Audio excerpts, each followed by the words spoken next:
Okay, so yesterday's wasn't so hard. My spirits have been a little renewed. We'll see how long that lasts for. Probably not very long. It is now, well, we've gone through 1, 2, 3, 4, 5, 6, 7, 8, 9, and 10. Oh, it's a little penguin. How cute. Look at him. Oh, he's so cute.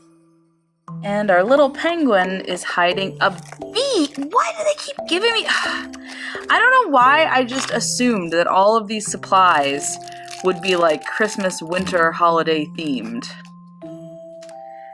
All right. Let's go stamp this little bee and see what he looks like. Okay, so I have a piece of black cardstock here. It is cut to 5.5 by 11 and scored at 5.5. It's the largest square card base you can make out of a regular 8.5 11 sheet of paper. And I'm going to use my Distress OXIDE Pumice Stone ink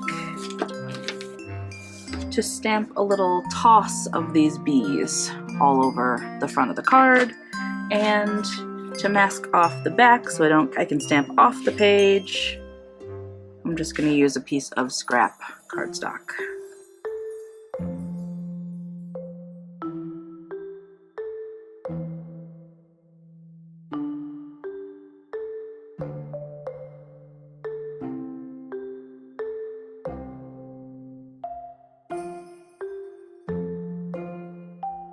Okay, now because Distress Oxide has that pigment property to it, it takes a little bit longer to dry than a dye ink, so I'm going to set this aside to let it dry. And I'm going to work on the insert. I have a piece of 5.25 by 5.25 square Simon Says stamp cardstock in fog. And I'm just going to round off all the corners with my Rear Memory Keeper's envelope punch board. These are the colors I'm going to use: mustard seed, tea dye, and vintage photo. I'm going to start off with mustard seed, and I'm just going to blend in this bottom corner, just for a little extra color and texture.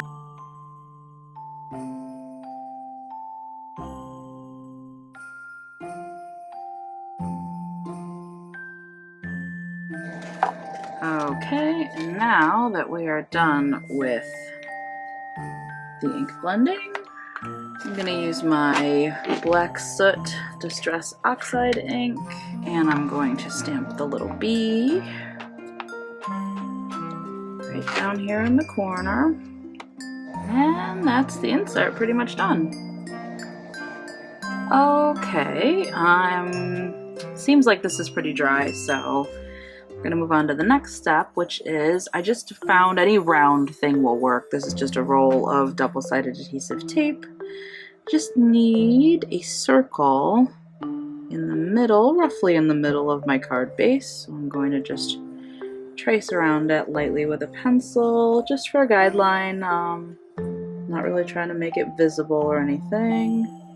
Just needs to be visible enough. I'm also going to trace the inside so I can try and center my sentiment. So now see, you can see that very faintly. Now I'm going to go in with my Winsor & Newton metallic drawing inks, gold and silver. Give them a good shake.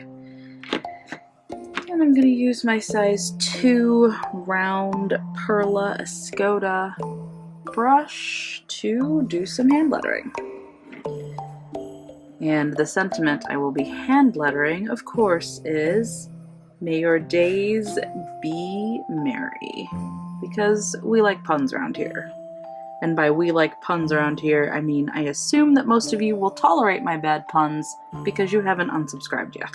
So yeah, let's go do that.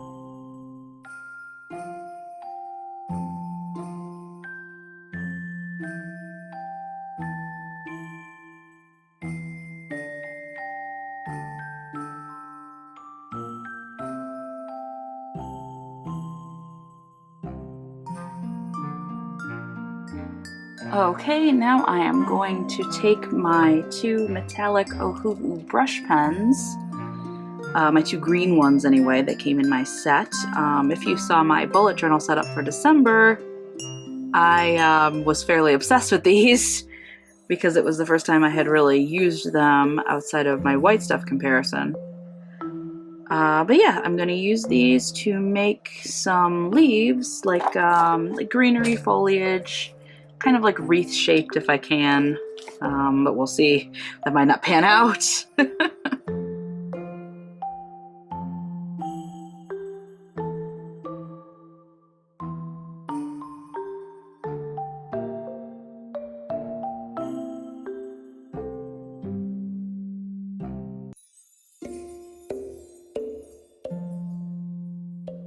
Okay, now originally my plan was to use some red Nouveau drops for berries, but I don't have a red that I like. I have a couple of reds, but they're too bright, and I like this sort of muted metallic theme we have going on.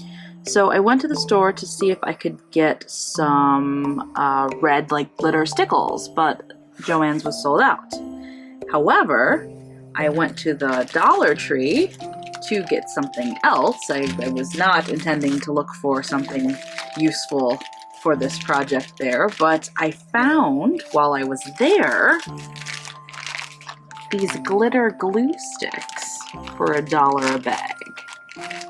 And they are pretty shiny. They're not metallic, but they're pretty sparkly, so I'm thinking maybe they work for berries? I have no idea. I've never tried this before. I haven't even opened them, as you can see. So we're going to experiment. So I'm gonna go shove this in my glue gun and see what kind of results it produces. So I'm gonna try just a little glob down here for right now to see if it's even plausible, and hopefully I don't ruin this card entirely. You know what? I don't hate that. So I like how that turned out, that little dollop. It's pretty cute. But I can tell that I'll have to do them one at a time, even if I want clusters, and then go back and add more, because the hot glue it's very liquidy. So I think it's probably going to merge if I put two globs too close to each other while one is still hot.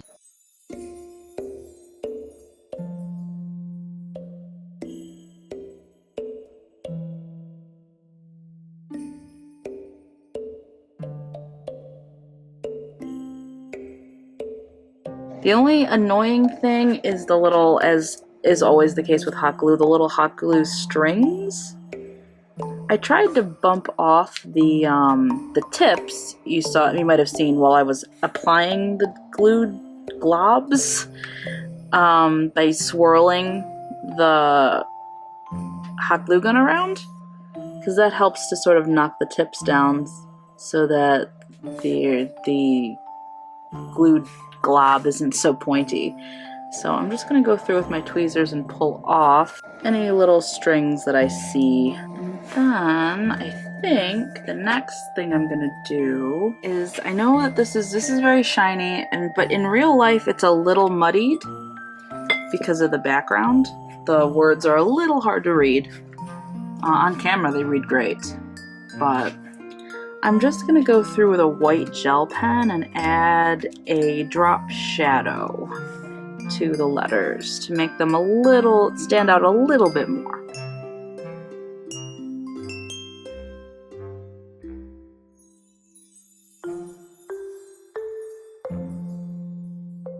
Alright, I'm just going to let this sit for a little while and dry, and then the card's pretty much finished.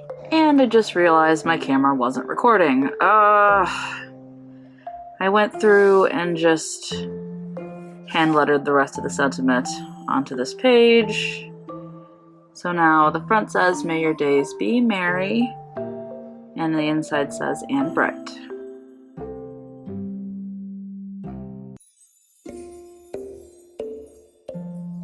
And now I'm going to just fold my card.